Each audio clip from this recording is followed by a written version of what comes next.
de un país, hay debates intensos, ideológicos, polarización, como repito, en más de un país. Ahora mismo en Chile se está viviendo, en Colombia va a tener también sus elecciones el próximo año, bueno, también se va a dar, Brasil, que duda cabe, etcétera, etcétera, etcétera, y por supuesto el Perú no es la excepción. Recibimos en nuestros estudios a Harold Forsyth, es por supuesto representante del Perú ante la OEA, pero presidente del Consejo Permanente de la OEA, que ya está en la capital, pues en Lima, para poder preparar sin duda lo que va a ser esta semana intensa. ¿Cómo está, embajador? Gracias por estar con nosotros. Encantado, Enrique. Cuénteme, por favor, ¿cuál es el sentido de la visita del señor Almagro en momentos, como digo, tan particulares ahora mismo para la región? Es cierto que América Latina vive una especie de convulsión. No solo América Latina, en Estados Unidos la cosa ha sido muy compleja, con lo que vimos a inicios del presente año, precisamente en el tema de la separación de poderes, y lo que ocurrió en las puertas del Senado de los Estados Unidos, ¿no? Así es. Esta situación nos está afectando a todos, que es una especie de agitación, signo de los tiempos en que vivimos. Pero la OEA está muy robustecida en términos de la defensa de la democracia y del Estado de Derecho. En la OEA tenemos una Carta Democrática que ha cumplido 20 años. Las cosas han cambiado mucho. Y hoy en la OEA es virtualmente imposible que un Estado miembro se aleje de los parámetros del Estado de Derecho y de la democracia representativa. Tenemos, por supuesto, tres puntos calientes, ¿no? Tres hotspots, digamos, claros, ¿no? Cuba, bueno, de siempre, sí. pero también está Nicaragua, ¿no? Y está Venezuela. El caso de Venezuela es, claro, delicado en el sentido que lo que se señala es que es difícil precisamente aplicar la Carta Democrática porque Venezuela tiene muchos votos, ¿no? Entre países caribeños, etcétera, que han de alguna manera gozado de los favores petroleros en el pasado. ¿Cómo observa esas situaciones que son las que de todas maneras son las pruebas ácidas, ¿no? Para una institución como la OEA? Bueno, es simple. Cuba no participa en la OEA desde el año 1960. Ese caso es clarísimo. Ojalá algún día retorne. Y Venezuela hace 2 años o 3 años renunció a la OEA. En consecuencia, el régimen del presidente Nicolás Maduro tampoco tiene una relación directa con la organización. El tema de Nicaragua sí es un tema naturalmente candente y los Estados miembros ahí tenemos una posición clara, más allá de simpatías o distancias ideológicas, una posición clara en lo que significa el Estado de Derecho y los derechos humanos en ese país centroamericano, ¿no? Ese es el punto ahora más delicado, y el día 29, este día lunes, el Consejo Permanente, del cual dicho sea de paso ya no soy presidente, hasta ahorita ha sido, ¿no? Sí, ahora es la República Dominicana la que tiene ese honor, pero el 29 de noviembre hay una reunión del Consejo Permanente solo para tratar el caso de Nicaragua. Es una reunión bastante delicada, pero en todo caso el día 30 llega aquí el secretario general de la Organización de los Estados Americanos de la OEA, don Luis Almagro, y será recibido adecuadamente en un programa muy intenso que está siendo preparado por la Cancillería y naturalmente por la organización. Almagro es muy conocedor de la realidad nacional y de la realidad nacional de los últimos años, ¿no? Precisamente esa convulsión viene ya desde hace varios años, convulsión política me refiero para el Perú. ¿Cuál es el sentido de la agenda de Almagro? ¿Cuál es el acento? Hay una noticia muy buena para el Perú, que refleja que más allá de los problemas internos que aquí conocemos como ruido político, en el mundo se aprecia al Perú. La política exterior peruana resuena adecuadamente. Vino el comisionado europeo Borrell hace un mes, representante de la Unión Europea para Política Exterior. Vino la vicesecretaria de Estado. Ha habido gabinete binacional con Bolivia. En los próximos días hay gabinete binacional y visita del presidente Castillo a Colombia. El presidente Castillo se ha presentado en el Consejo Permanente de la OEA y en la Asamblea General de la ONU. Y en consecuencia, ¿qué cosa ha pasado hace una semana? El Perú, por aclamación, fue elegido, por aclamación, sede de la próxima Asamblea General que va a efectuarse precisamente acá en el Perú en el año 2022. ¿Qué mes va a ser? Esa es una buena pregunta. La pandemia altera los calendarios. Históricamente ha sido en junio. Ya. Ojalá que podamos retomar el mes de junio y que sea presencial al 100%, ¿no? Presencial para que vengan todos los ministros, pero en todo caso es un honor importante para el Perú. Así es.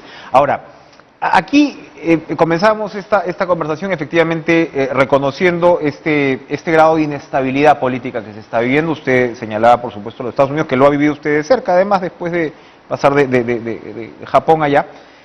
Y, claro, uno reflexiona mucho en estas circunstancias sobre la importancia de las instituciones, ¿no? O sea, cómo en medio de todo eso, quienes te aguantan de alguna manera las costuras democráticas son las instituciones. Relaciones exteriores es uno, en el Perú podríamos añadir otras más, de repente, desde el BCR, digamos, hasta no pasando por el MEF, etcétera, etcétera, ¿no? Y ya otras instituciones que están ahí, como la Defensoría del Pueblo, qué sé yo. Son esas las instituciones llamadas, porque es evidente, pues, Harold, que la importancia de los partidos se ha reducido, el Congreso, los congresos suelen ser polarizados, el debate es polarizado, estamos, ¿no? Luego de poder admitir los grises durante varios años, ahora estamos en blancos y negros, las redes sociales te complican, ¿no?, la vida. ¿Aguantan las democracias gobiernos complejos como el que vive el Perú ahora mismo? Bueno, ese es naturalmente el desafío. Y si un país se cae en cuanto al sistema democrático, para eso está la OEA y está la Corte Interamericana de Derechos Humanos, que es un poder judicial. En esto nadie puede jugar.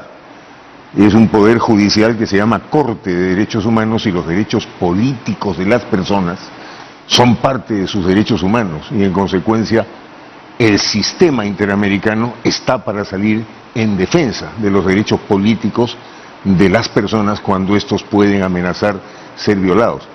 Las instituciones son vitales, pero el problema del país de nuestro país, es que siendo un país inmensamente multicultural, pluricultural, los peruanos todavía no asumimos que eso es parte de nuestra realidad y que hay cosas que tenemos que dejar en el pasado para asumir los tiempos que vienen. Y sobre todo, Enrique, aprender un poco de las lecciones del terrible quinquenio anterior que nos tocó vivir a todos, al cual tenemos que atribuir, junto con la pandemia, muchos de los males que ahora padecemos. Todos deberíamos aprender esas lecciones que nos dejó ese quinquenio pasado y tratar de construir en unidad y sobre todo con buenas maneras, con modales democráticos, los tremendos desafíos del futuro. Es bien importante lo que usted señala como el reconocimiento de la pluriculturalidad, pero usted además es conocedor de la región andina. Y una cosa es pluricultural y otra cosa es plurinacional, ¿no? O sea, hay ahí mismo también, claro, hay una línea política que, bueno, Bolivia ha seguido de un lado, Ecuador tiene sus vaivenes, ¿no? ¿Dónde encaja Perú? Nosotros somos un país multicultural, pues. Eso desde que se formó. Lo hemos sido siempre. Sin duda alguna. Lo que pasa es que nunca lo hemos asumido con claridad. Naturalmente, pues ha habido sectores en situación de ventaja frente a otros.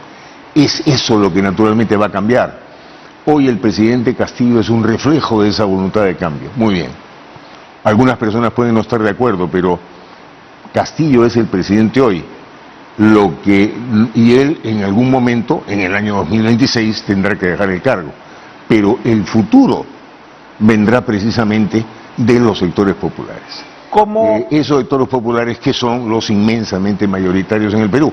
Cuando aprendamos a asumir la multiculturalidad del Perú, vamos a poder tener una relación más pacífica y más grata entre nosotros. ¿Cómo la OEA interpreta, bueno, ahora mismo Piñera estuvo a punto de enfrentar una destitución,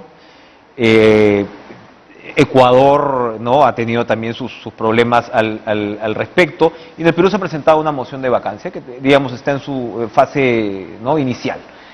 ¿Cómo observa la OEA procesos como estos? En realidad yo no quisiera referirme a hechos concretos de la política interna del Perú actual. Pero digamos, como escenario, ¿no? Eso yo imagino que los periodistas, ustedes, le preguntarán al secretario general ahora que llega a Lima el día martes. Él apenas llega, se entrevista con el presidente Castillo, va a hablar con las principales autoridades del país vamos a firmar 2 convenios importantísimos con el secretario general, uno en relación para el desarrollo de las pequeñas y medianas empresas y otro para la seguridad multidimensional, como se llama ahora, ¿no? Concretamente la violencia de género, la trata y otros terribles males, por cierto, obviamente también el narcotráfico. Sumamente importante. Pero eso que usted menciona, Enrique, ese tipo de temas es bueno preguntárselos a él. La Organización de los Estados Americanos tiene un sistema de observación permanente de lo que pasa en América Latina, ¿no? Que ellos manejan naturalmente con cautela, tienen mucha experiencia. Y el secretario general estará en Lima el martes y viene con un grupo de asesores. Ojalá podamos hacerle esas preguntas. Hablábamos efectivamente de los convenios, usted ha mencionado estos 2. El tema, claro, también vas entrando y los problemas del Perú son también los problemas del resto de países, ¿no? O sea, la reactivación del empleo, básicamente. Hablábamos, ¿no? de aumento de la pobreza, reducción de la clase media. Colombia pues pasó por una tremenda convulsión social cuando se quiso precisamente introducir un tipo de reforma tributaria. Ahora han logrado aprobar otra finalmente, ¿no? Pero entonces estamos en esa. ¿Cómo establecer una especie de diálogo para afrontar? Hemos pasado por momentos realmente multilaterales, o sea, el Perú con la Alianza del Pacífico, o sea, había un tema realmente de bloques, ¿no? Que evidentemente con la pandemia se ha disminuido, al menos, ¿no? lo que puede verse. ¿Cómo recuperar esa viada? Nosotros hemos hablado en el seno de la OEA, y es un tema que he tratado ampliamente con el canciller Oscar Maurtua, ¿no? Que es un apoyo fundamental para el logro de esta sede de la Asamblea General en el Perú. Lo que queremos es que esta Asamblea General que va a ser en Lima, en el Perú, no sabemos exactamente en Lima, sobre eso no puedo alertar nada. A mí me gustaría que fuera en el interior del país, pero naturalmente no depende de mí. Van a venir más o menos unas 1000 personas y eso siempre es complicado. Pero el objetivo que tenemos es que esa Asamblea General sirva precisamente para poner esos temas en el tapete.